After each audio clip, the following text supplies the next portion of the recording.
રમાઈ જતા નહીં, ભોળવાઈ જતા નહીં, જયેશભાઈ રાદડિયાની કે કોઈ પણ નેતાની વાતોમાં ન આવી જતા. દુકાન તો એની બંધ થવાની તૈયારીમાં છે, એટલા ભોળાટા થઈને બધા ગામડે ગામડે આટા મારે. અમારી કોઈ દુકાન જ નથી, ચાલુ જ નથી કરી દુકાન તો એમણે બધા ગામડે ગામડે ભાજપ વાળાએ ખોલી છે અને બધાએ ભાજપ વાળાને પોતાની દુકાન બંધ થઈ જવાની બીક લાગી ને એટલે બધા હંપી ના આવ્યા કે આને રોકો નકર હવની બંધ થાય. 10 રાજ્ય સરકારના મંત્રી ભવિષ્યમાં મંત્રી બનાવશું એવો કોણીએ બોર સોટાડ્યો હોય એવા 15 જણા, ધારાસભાની ટિકિટનો બોર સોટાડ્યો હોય એવા 20 જણા, એપીએમસીના માણસો, ડિસ્ટ્રિક્ટ બેંકોના માણસો, જિલ્લાના પ્રમુખો, આખા તે ગુજરાતના ભાજપના 400 મોટા નેતાનું ધાડું અહીંયા ઉતાર્યું. શું કામ? આખી ભાજપ જાણે છે ગોપાલ ઇટાલીઓ જીતી જાય તો બધા જ ભવાડા ખુલ્લા પાડવાનું કામ ગોપાલ કરે. દાખલા તરીકે જૂનું તો નથી જ, કિરીટ પટેલ ચેરમેન બન્યા પછીનું જ છે બધું, પણ જૂનું હોય એમ કહેતા હોય તો જૂનું એટલે કેટલા વર્ષ જૂનું? ત્યારનો ચેરમેન કોણ હતો એનું નામ તો આપો, આખા ભેસાણ તાલુકાને તો ખબર પડે કઈ પાર્ટીનો. નમસ્કાર મિત્રો, કિસાન સંદેશ ચેનલમાં આપનું સ્વાગત છે. મિત્રો, આજે ગોપાલ ઇટાલિયા ફૂલ ફોર્મમાં ભાષણ આપી રહ્યા છે. મિત્રો, આ ભાષણ સાંભળીને તમને પણ એવું થશે કે આવું ભાષણ ક્યારેય નથી સાંભળ્યું. મિત્રો, તેઓએ CR પાટીલ સાહેબ, વિસાવદરના ઉમેદવાર કિરીટભાઈ પટેલ, જયેશભાઈ રાદડિયા દરેક નેતાઓને લઈને જે વાત કરી છે તે ખૂબ જ સાંભળવા જેવી છે. સાથે મંડળીઓના પુરાવા પણ આપ્યા છે અને હજી પણ ભવિષ્યમાં નામ જોગ સાથે પુરાવા આપશે કે કેટલા રૂપિયામાં નોકરીએ ચડાવ્યા છે લોકોને. શું કહ્યું છે ગોપાલ ઇટાલિયાએ? ચાલો સાંભળીએ આ વિડીયોમાં. આ વિડીયોને દરેક લોકોને ખાસ શેર કરવા નમ્ર વિનંતી. મારે તમને માહિતી આપી છે સહકારી મંડળી બાબતે. થોડાક દિવસથી ભાજપ વાળાએ જયેશભાઈ રાદડિયાને હાથો બનાવવાનું કામ કર્યું છે અને જયેશભાઈનો ઉપયોગ કરીને ગામને ખોટી વાત સમજાવવા મોકલ્યા છે. પહેલાના જમાનામાં એવું બનતું, અને રામાયણ વખતે એવું થયેલું ને કે ભાઈ રાવણ છે સીધો હામો ન આવ્યો, ઋષિનું રૂપ લઈને આવ્યો. હવે ઋષિનું રૂપ લઈને આવે પકડાય નહીં, ખબર ન પડે રાવણ છે કે ઋષિ છે. એમ કિરીટ પટેલ પોતે આવીને સીધું જો મંડળી વિશે બોલે ગામ માને એમ નથી, એટલે વચ્ચે જયેશભાઈ રાદડિયાને મોકલ્યા છે, કદાચ આનું માને તો. પણ મારી પાસે એટલા બધા પુરાવા છે ભાજપની આખી સરકાર ઉતરી જાય તો કોઈના જવાબ દેવાય એમ નથી, એટલી ચોરી આ લોકોએ કરી છે. આ લોકો ગામડે ગામડે એવું સમજાવવા નીકળ્યા છે કે આ જૂનું કૌભાંડ છે અને કે આ ભાઈ કિરીટભાઈ આવ્યા પછી એને ખેડૂતો ઉપર અહેસાન કર્યો અને બધા ખેડૂતોને આઝાદી અપાવી અને આઝાદીના લડવૈયા હોય એવી રીતે એને રજૂ કરવામાં આવે છે. જૂનું કૌભાંડ છે, જૂનું છે કે આ નો આવ્યા હોત તો હજુ હાલતું રહે. જૂનું હતું તો જૂના ટાઈમમાં ભાજપનો કયો નેતા ચેરમેન હતો એને રૂબરૂ રજૂ કરો. હાલો માની લીધું કે જૂનું કૌભાંડ છે, દાખલા તરીકે જૂનું તો નથી જ, કિરીટ પટેલ ચેરમેન બન્યા પછીનું જ છે બધું, પણ જૂનું હોય એમ કહેતા હોય તો જૂનું એટલે કેટલા વર્ષ જૂનું? ત્યારનો ચેરમેન કોણ હતો એનું નામ તો આપો, આખા ભેસાણ તાલુકાને તો ખબર પડે કઈ પાર્ટીનો લૂંટી ગયો છે. જૂનું હોય તોય ભાજપ વાળો જ હશે. અને જૂનું હતું તો તમારી બેંકે 10 વર્ષ સુધી ઓડિટ કેમ ન કર્યું? ઓડિટરો ક્યાં ગયા? 10 વર્ષ સુધી તમારી સરકારના રજીસ્ટ્રાર પાસે ન પકડાણું, પોલીસ પાસે ન પકડાણું, અને કિરીટભાઈ ક્યાં જાદુગર કેલાલ છે કે એને પકડી લીધું? 10 એટલે જૂનું નથી. એ 15 જણાની એક મંડળી, એનું નામ આપ્યું સર્વોદય જૂથ મંડળી. આના 15 જણા, સૂર્યાસ્ત મંડળી આના 15 જણા, બટાકા મંડળી આના 15 જણા, કળશ મંડળી આના 15 જણા, આવી રીતે 300 મંડળીઓ બનાવી છે. દોસ્તો, હજુ કોઈને કાંઈ ખબર નથી, તમને ખબર ન પડે એ હાટું 400 જણા અહીંયા ધ્યાન ભટકાવા આવ્યા છે. ખેડૂતો જાણી ન જાય કે સહકારી મંડળીની અંદર કેવડું મોટું કરોડો અબજોનું કૌભાંડ કર્યું છે, કોઈ જાણી ન જાય એટલા માટે ધારા અહીંયા ઉતારે. પાટીલે એટલે અહીંયા આટા મારે છે, તમને ખબર ન પડી જાય કે આ ગોપાલીઓ જીતી જાય, બધા ભોપાળા ખુલ્લા પડે એમ છે. દોસ્તો, સહકારી વિભાગનો આખો દાંત વાળી દીધો છે આ લોકોએ. 2 કેન્દ્રીય કેબિનેટ મંત્રી, 10 રાજ્ય સરકારના મંત્રી, ભવિષ્યમાં મંત્રી બનાવશું એવો કોણીએ બોર સોટાડ્યો હોય એવા 15 જણા, ધારાસભાની ટિકિટનો બોર સોટાડ્યો હોય એવા 20 જણા, એપીએમસીના માણસો, ડિસ્ટ્રિક્ટ બેંકોના માણસો, જિલ્લાના પ્રમુખો, આખા તે ગુજરાતના ભાજપના 400 મોટા નેતાનું ધાડું અહીંયા ઉતાર્યું. શું કામ? આખી ભાજપ જાણે છે ગોપાલ ઇટાલીઓ જીતી જાય તો બધા જ ભવાડા ખુલ્લા પાડવાનું કામ ગોપાલ કરવાનું. હજુ નથી જીત્યો ત્યાં હું આટલી વિગત લઈને આટા મારું, જેથી તમે મને ધારાસભ્ય બનાવશો ને તો બેંકમાંથી જેટલા રૂપિયા કિરીટ પટેલે લૂંટ્યા છે એની ઓકાવીને બહાર કઢાવવાનું કામ કરવાનું. દોસ્તો, કરોડો રૂપિયા લૂંટી લીધા છે. તમારી પાસે ખાતરની થેલી લેવી હોય તો પૈસા નથી હોતા, ઉછીના લઈને જવું પડે છે. મંડળીની લોન જમા કરાવી હોય તો વ્યાજે લેવા પડે છે અઠવાડિયા પૂરતા. અને આ લોકોએ સહકારી મંડળીમાં કૌભાંડ કરી કરીને કરોડો રૂપિયા બનાવ્યા. અને તોય ચૂંટણી ટાણે એમ કે છે કે આ તો જૂનું છે. હજી વર્ષ જૂની વાત એને જૂની લાગે છે, નવું કેટલું કરી નાખવું છે.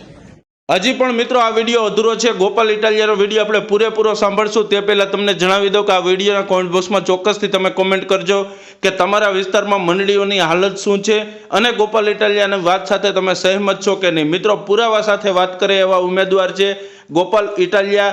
તેની સાથે વિસાવદરના ખેડૂતો અને જનતા બહુ મહેનત કરી રહી છે. મિત્રો આ મહેનત ખરેખર રંગ લાવશે કે નહીં, ગુજરાતના લોકોનું શું કહેવું છે તે તમામ પ્રકારની માહિતી આ વિડીયોના કોમેન્ટ બોક્સમાં આપજો. સાંભળીએ ગોપાલ ઇટાલિયાએ હજી પણ શું કહ્યું છે. માંથી હું હટી જઈશ, હું કોઈની પાસે મત માંગવા નહીં જાઉં, ચૂંટણી ઘરે વયો જઈશ.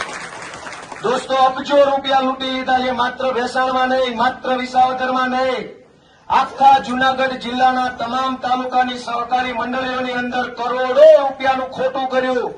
હગાવાલાઓની મળતિયાઓની સોરઠ ડેરીમાં એપીએમસીમાં ભરતી કરી 40 લાખ રૂપિયા લઈને ભરતી કરી છે. એની આખી ફાઇલ મારા મોબાઈલમાં આવી ગઈ છે. આવનારા દિવસોમાં એ કહેવાનો છે કોની પાસેથી કેટલા પૈસા લઈને સાવજ ડેરીમાં અને કોની પાસેથી કેટલા પૈસા લઈને ડિસ્ટ્રિક્ટ બેંકમાં ભરતી કરી. એના નામ, સરનામા, બાપાના નામ, દાદાના નામ સહિતની વિગત મારા મોબાઈલમાં આવી ગઈ છે. હું 2-3 દિવસ પછી એ ઉજાગર કરીશ. દોસ્તો, તમારા ઉપર હું તમારા કે હાલું છું કે અમે તો બાત ભરી લીધી છે. મહાશક્તિશાળી માણસો છે, પૈસાનો પાવર, પોલીસનો પાવર, ગુંડાનો પાવર, બધી જ સત્તાઓ જે લોકો લઈને બેઠા છે.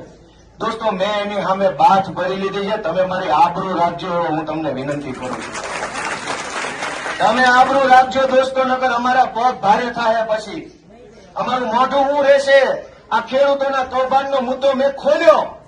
હવે જો ખેડૂતનો મત મને ન મળે તો મારું મોઢું શું રહે? દોસ્તો, ભેસાણમાં આવીને CR પાટીલે સરકારી દવાખાના ઉપર એક શબ્દ ન કીધો. ભેસાણની અંદરથી પેલો રોડ નીકળતો હતો વડિયાવાળો, જેતપુરથી. આ રોડને લઈ ગયા પેલી બાજુ વડિયા સાઈડ, અહીં ચૂડા ગળતથી હાઈવે નીકળવાનો હતો. અહીંયા પ્રવાસન ધામ છે. આ ભેસાણની રોનક બદલાઈ જાય એમ હતી. ભાજપના સાંસદ સભ્યો, ભાજપના જિલ્લા પંચાયતના સભ્યો, ભાજપના તાલુકા સભ્યો એક શબ્દ ન બોલ્યા કે હાઈવે શું કામ તમે વડિયા લઈ જાઓ છો. જે હાઈવે અહીંથી ભેસાણથી નીકળવાનો હતો એ હાઈવેનું નુકસાન ગયું. દોસ્તો, ભેસાણમાં રેલવે લાઇનની પડતર માંગણી ઘણા વર્ષોથી છે. સાંસદ 15 વર્ષથી ભાજપના છે. એક શબ્દની રજૂઆત લોકસભામાં એમણે નથી કરી. મિત્રો, અનેક પડતર પ્રશ્નો છે અહીંયા ભેસાણ આખા તાલુકાના. સૌની યોજનાનું પાણી નથી પહોંચ્યું, ખાતરના પ્રશ્નો, ગરીબ માણસોને 100 વારિયા પ્લોટના પ્રશ્નો, નાના માણસને બીપીએલના કાર્ડના પ્રશ્નો, હીરા ઘસતા વ્યક્તિઓને અત્યારે રાહત પેકેજનો પ્રશ્ન, વેપારીઓના અલગ પ્રશ્નો, દવાખાનામાં ડોક્ટર નથી.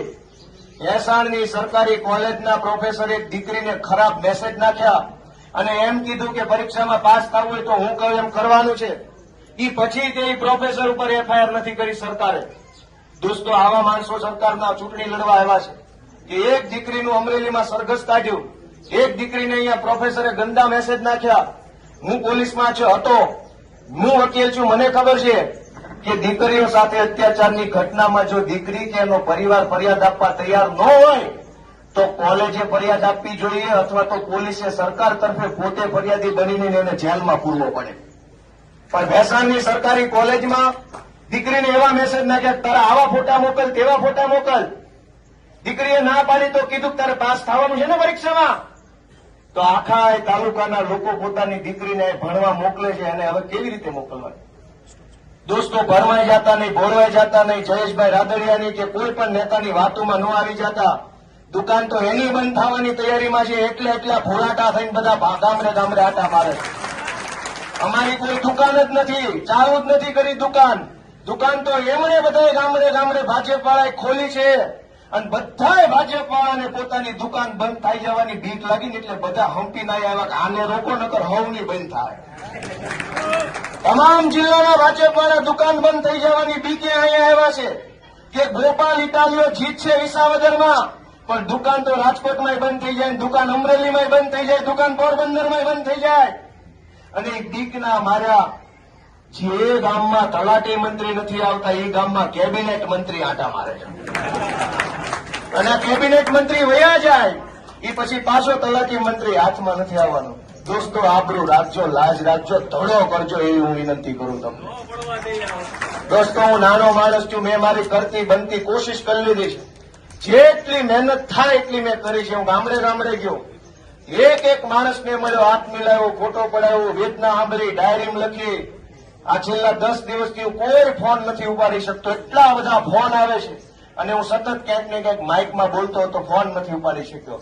આ અઠવાડિયાથી મારી આ હાલત છે. લોકોનો પ્રેમ એટલો છે, એટલા ફોન, બધા ફોન શુભેચ્છાના આવે છે. ગોપાલ ઇટાલિયાને હારવા નથી દેવાનો આ વખતે. દોસ્તો, એક બાજુ આખા ગુજરાતની ભાજપ પાર્ટી એમ ઈચ્છે છે કે ગોપાલ ઇટાલિયો હારવો જોઈએ, અને આખા ગુજરાતના આમ લોકો એમ ઈચ્છે છે કે ગોપાલ ઇટાલિયો જીતવો જોઈએ. દોસ્તો, ગુજરાતમાં બે ભાગ, એક બાજુ ભાજપ ને એક બાજુ ગુજરાત. ભાજપ મારા વિરોધમાં છે અને ગુજરાતના આશીર્વાદ મારા માથા ઉપર છે. દોસ્તો, મને વિશ્વાસ છે આપણે સેજે ગફલતમાં, ઉત્સાહમાં રહીને ક્યાંય ભૂલ નથી કરવાની. આપણે જીતીએ તો છીએ જ, પણ એક મતે હારીએ છીએ એવી કોશિશ ચૂંટણીના મતદાનના સાંજના 6 વાગ્યા સુધી બધાય કરવાની. દોસ્તો, 6 વાગ્યા સુધી એક વ્યક્તિનું મતદાન કરાવવાનું છે કે એક મત ઘટે છે, એમ હાંજ સુધી મતદાન કરાવવાનું છે. દોસ્તો, ભાજપે એવું આયોજન કર્યું છે, મને ભાજપના લોકો માહિતી આપે છે. હવે સાચું હોય ખોટું હોય ભગવાન જાણે, પણ ધ્યાને લેવું જરૂરી છે. એક ભાજપવાળાએ મને એવું કીધું કે બૂથમાં બેઠેલા સરકારી માણસોને આ વખતે પૈસાની ઓફર કરી છે 25,000ની. હવે બધા તો ખરાબ ન હોય, પણ ક્યાંક કોક નબળો માણસ આવી ગયો અને કિરીટ પટેલનું 25,000નું પડીકું લઈ લે તો બોગસ મત થવા દે તો એને રોકશે કોણ? ભાજપના માણસો બોગસ મત ઉપર આધાર રાખીને બેઠા છે. CR પાટીલે કાલે જ ભેસાણમાં કીધું 4,000 મતનો ગાળો છે. ગઈ ચૂંટણીમાં 7,000 મતનો ગાળો હતો, એટલે એને અડધો ભાંગવાનો છે. અડધું તો એ બોગસ કરવાની ફિરાકમાં ફરે છે. દોસ્તો, બૂથ હાંચવી લેજો, તમે બૂથ હાંચવી લેજો એ વિનંતી છે. ક્યાંય કોઈ રેઢું ન મૂકતા, ગમે એવી અફવા આવે, ગમે એમાં સમાચાર આવે, રેઢું ન પડવા દેતા. દોસ્તો, આ મહાયુદ્ધ છે. એક બાજુ સત્તાની ભયંકર તાકાત લાગી ગયેલી છે, એક બાજુ આપણા બધા જેવા નાના માણસોનું બળ લાગેલું છે. લોકશાહીને ટકાવી રાખવા માટે આપણે બહુ મહેનત કરવાની છે.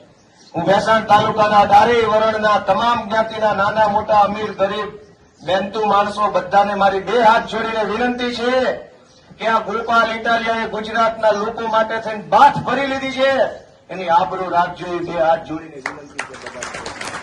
હું આપ સૌનો ખૂબ ખૂબ આભાર માનું છું. આપણી વચ્ચે માનની ચૈતરભાઈ વસાવા સાહેબ, માનની યુવરાજસિંહ જાડેજા સાહેબ, કેમ પણ 1,000 આપે નહીં? જેવો મારે એવી તો તાળીઓ પાડો. ડોલાવી નાખે, ડોલાવી. ભાજપ આવા બધા નેતાઓથી બીવે છે. દોસ્તો, આપ સૌનો હું ખૂબ ખૂબ આભાર માનું છું. ફરી એક વખત અમારા કિશોરભાઈ, અમારા દિલસુખભાઈ, કુણાલભાઈ, બાપભાઈ સાહેબ, ભેસાણની આખી ટીમ, નામી અનામી બધા કાર્યકર્તાઓ, અમારા જેડીભાઈ કથિરિયા ઘણા દિવસથી લાગ્યા છે, વિપુલભાઈ સુવાગિયા લાગેલા છે, ભૂપતભાઈ રબારી છે, અમારા બધા આગેવાનો, રાજુભાઈ બોરખતરિયા, આ તમામનો હું હૃદયપૂર્વક ખૂબ ખૂબ આભાર વ્યક્ત કરું છું. આપ સૌ ભેસાણ તાલુકાના અલગ અલગ ગામમાંથી પધાર્યા, આટલો સમય ફાળવ્યો બદલ પણ સૌને મારા નતમસ્તક વંદન. સૌનો ખૂબ ખૂબ આભાર. ધન્યવાદ મિત્રો કે તમે આ વિડીયો છેલ્લે સુધી જોયો છે. હજી પણ ચૈતરભાઈ વસાવા, યુવરાજસિંહ જાડેજા, ઈસુદાન ગઢવી દરેક નેતાઓના ભાષણ સાંભળવા માટે આ ચેનલને લાઇક, શેર અને સબસ્ક્રાઇબ કરવાનું ના ભૂલશો. મિત્રો, આ ચેનલના દરેક વિડીયોને દરેક ખેડૂતો સુધી પહોંચાડો, વિસાવદરની જનતા સુધી પહોંચાડો અને ગુજરાતના લોકો સુધી પહોંચાડો કે આવો ઉમેદવાર વિસાવદરની જનતાને મળ્યો છે, તેવો જ ઉમેદવાર દરેક સીટ ઉપર ગુજરાતના લોકોને મળે. મિત્રો, આ ચેનલને લાઇક, શેર અને સબસ્ક્રાઇબ કરજો. દરેક વિડીયોમાં કોમેન્ટ કરજો કે તમને આ વિડીયો કેવો લાગ્યો છે. તમારું કોમેન્ટ અમે વાંચતા હોય છે અને ખૂબ જ મહત્વપૂર્ણ રીતે એનો જવાબ પણ આપતા હોય છે. મિત્રો, આવો જ વિડીયો જોવા માટે આ ચેનલને લાઇક, શેર અને સબસ્ક્રાઇબ કરો. હવે મળશું કાલે એક નવા વિડીયો સાથે. તો રજા આપશો. ધન્યવાદ.